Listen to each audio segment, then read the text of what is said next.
Welcome to the Deep Dive. We're the place that cuts through the noise, really delivering the essential insights you need. That's right. And today, we're getting into something so many of you are dealing with. Trying to get a handle on finances. Achieve some well-being there. Yeah, we've all seen the contradictory advice, right? And you wonder, does getting your finances sorted have to be this, constant uphill battle? Or is there maybe a smarter way? A path that doesn't, eat up all your time? Exactly. And that's what this deep dive is all about. We've been digging into the core ideas from Ramit Sethi's I Will Teach You to Be Rich. Mm-hmm. And our mission really is to pull out the most crucial, the most actionable pieces for you. We want to give you kind of a roadmap, something clear for financial success that actually frees you up instead of just adding more stress. And the promise here, which might sound kind of surprising, is that this isn't about, extreme penny pinching or watching every single cent constantly. Right, it's strategic. And get this, after you do some initial setup work, the idea is you could be spending, maybe 90 minutes a month max on your finances. Yeah, pretty amazing. So we're going to unpack 5 key takeaways today. They really challenge some common ideas, I think, and offer, a pretty refreshing view on building wealth. Okay, let's jump right in them. So what's really interesting is where this journey starts. It's often not with spreadsheets, but with definitions. Definitions. Yeah. The first big idea from the source material is defining what rich actually means to you, personally. Ah, okay, so not chasing some number you saw somewhere or trying to keep up with the Joneses. Exactly. It's supposed to be deeply personal. I find that kind of liberating, actually. It just flips the usual script, doesn't it? It does. It's not about being a total miser, cutting out everything enjoyable. No, the emphasis is on becoming a conscious spender, someone who knows their values and spends accordingly. So you can spend, guilt-free on the things you really love, as long as you're making smart, deliberate cuts somewhere else. Precisely. Think about the example of Mike Tyson. Made hundreds of millions, right? Yeah, huge income. But still ran into financial trouble. Why? Because the spending wasn't conscious.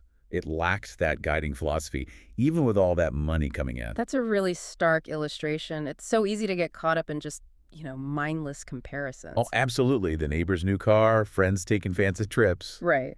But there's always a trade-off, isn't there? Always. If you decide you need that much bigger house, well, that choice probably means saying no to something else significant down the line. Like Mary, the example from the sources. Spending $6,000 a year on designer shoes from a $50,000 salary. Sounds crazy at first glance? Maybe. But she's actually on a solid path financially. Ow! Because she shares an apartment, takes public transport, she made strategic cuts to free up money for what she really values. Those shoes. So there's power in saying no consciously to things you don't care much about. Yes. And even more power in saying a big yes to the things you do. It's intentional. Okay, so building on that idea of being intentional, Ramit Sethi points out something crucial about where people stumble when they start. It's not the big plan, usually. It's getting lost in the tiny, everyday decisions. The beware the minutia point. Yeah, right. What's often cited as the single most important factor for getting rich. Starting early. Compounding. Exactly. And while, the best time to start was probably years ago for most of The us, second best time is always. today, right now. Absolutely. Take setting up a simple online savings account, one with no fees, decent interest, easy enough to find online. Sure. But where do people get stuck? They start asking, but is this absolutely the highest rate? Am I missing out on 0.05% somewhere else? And that just becomes paralysis, doesn't it? An excuse to do nothing. Totally. And the insight here is just so powerful. Yeah. You lose way more from indecision than you ever would from making a mediocre decision. Sethi calls it the 85% solution, which I love. Yeah, it's a great mindset shift. Get it good enough to start. Don't wait for perfection. Get 85% of the way there now, because that's way better than waiting forever for some mythical 100% perfect setup that might never happen. Overcome that analysis paralysis. Yeah. And if you're sitting there thinking, well, I only have $100, what's the point? The point is the habit. The source is clear. No amount is too small when you're building good money habits. Exactly right. Yeah. Now is the perfect time, especially when the stakes feel low. It's like a band getting started. They don't turn down a gig at a small club just because they dream of playing stadiums someday. Right. They need the practice, the momentum.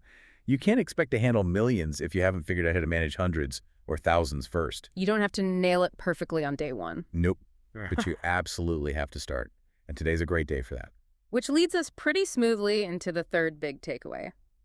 Swap your attention from micro to macro. Okay. We've all heard it, right?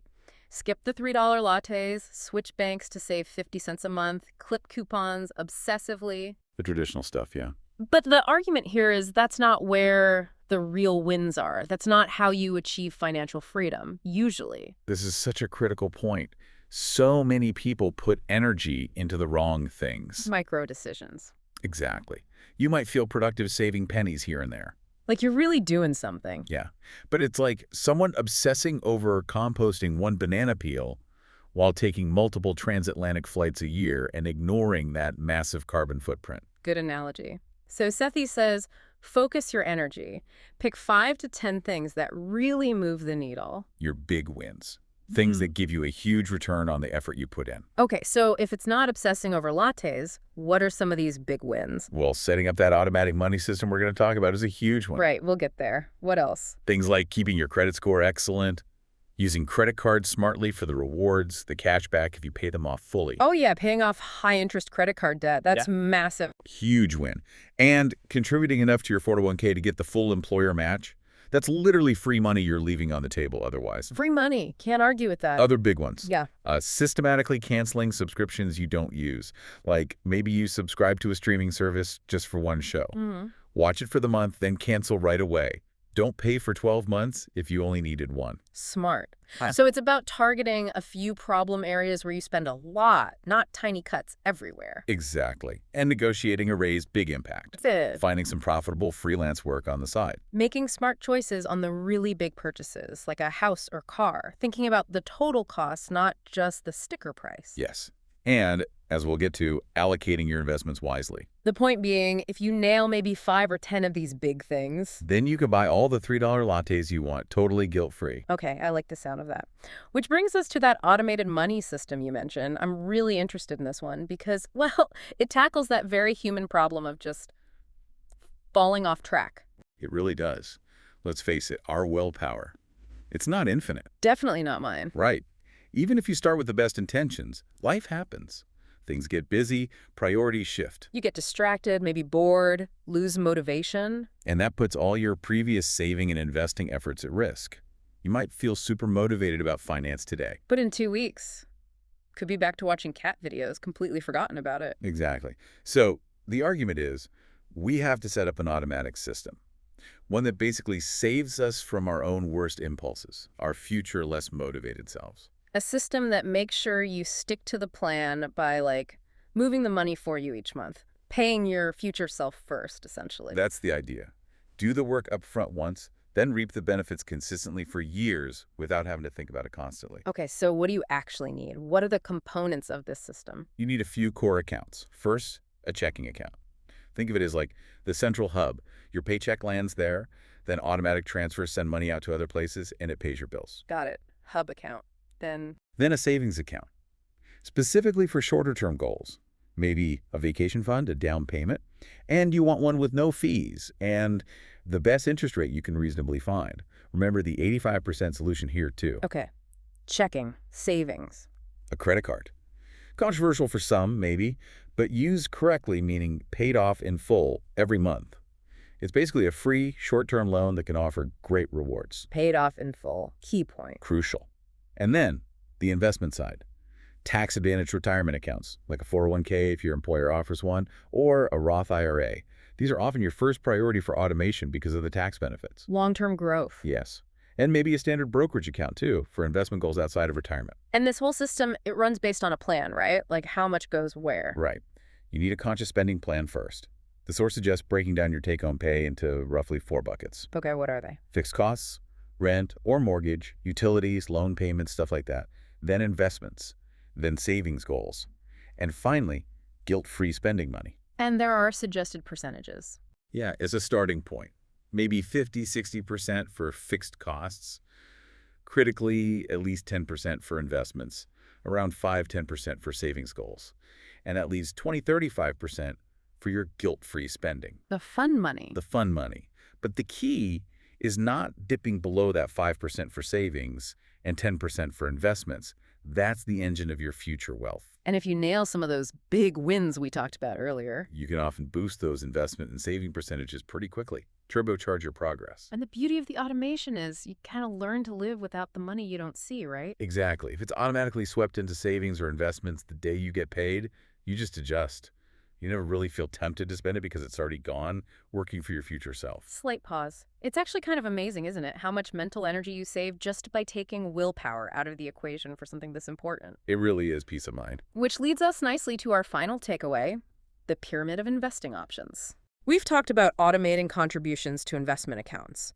Now let's touch on how to actually invest that money for growth. Right. So Ramit Sethi lays out basically 3 ways to approach investing, visualized as a pyramid. A pyramid. Okay. At the bottom, the widest part, representing the most complex, most time-consuming approach, that's picking individual stocks and bonds yourself. Trying to beat the market, pick winners. Yeah. The next level up is selecting your own index funds or mutual funds. Still requires some active choice and management. Okay. And the top, the point of the pyramid. That's the simplest, most hands-off option, investing in something called a target date fund. So the higher up the pyramid you go, the easier, the more automated it gets. Correct. And Sethi argues pretty strongly that for like 99% of people, level 2 or ideally level 3, the target date fund level is the best place to be. Why is that? Well, a couple of reasons. First, it's incredibly hard, borderline impossible, for most individual investors to consistently beat the overall market average over the long term by picking stocks. Right. Even the pros struggle. Exactly. And second, the sheer amount of time and mental energy you'd spend trying. That energy is almost always better spent on those big wins we discussed. Negotiating a raise, automating your savings, those have a much more predictable payoff for most people. That makes sense. Focus your effort where it has the biggest impact. Precisely. So even picking your own index funds, level 2, can add complexity and decision fatigue that might not be necessary. But with target date funds, what makes them so simple? Everything is basically done for you. Diversification across different asset classes like stocks and bonds, done.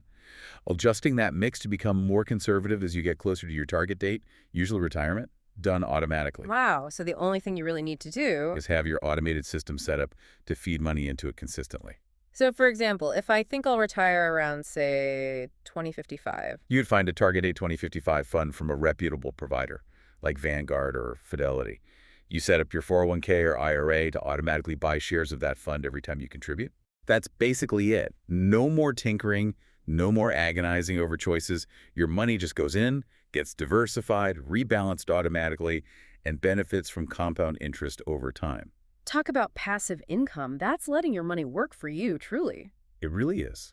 And you could even adapt this concept for other big long-term savings goals too. Like saving for a wedding in 5 years, maybe. Conceptually, yeah. You might pick a fund with a closer target date or a different type of balanced fund suited for that shorter time frame. The principle is simplifying the investment decision. It just takes so much of the intimidation factor out of investing, which stops so many people. Absolutely. It turns it from something scary and complex into a systematic, almost effortless way to build wealth long-term. Okay, let's do a quick recap of these 5 core ideas we've covered. Sounds good. First, that crucial starting point. Define what rich means to you. Become a conscious spender. Align spending with your values. Right. Ditch the external benchmarks. Second, beware getting lost in the tiny details, the minutia. Embrace that 85% solution.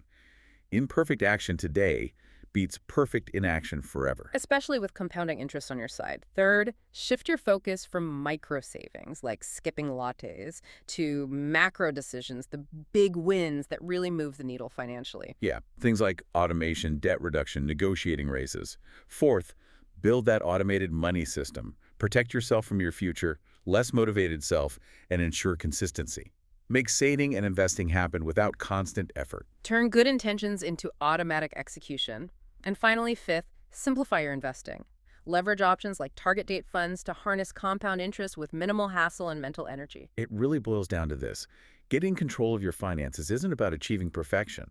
It's about being strategic, being intentional. And maybe most importantly, just starting. Just starting. So think about which of these ideas really clicks with you. Where could you take one small step today to start designing your rich life? Absolutely. All right. And as you think about all that, we'll leave you with this question to chew on. If we accept that time is money, what's the single most valuable financial action you could take, maybe even today, that requires almost no ongoing time commitment once it's set up, but could fundamentally change your financial future?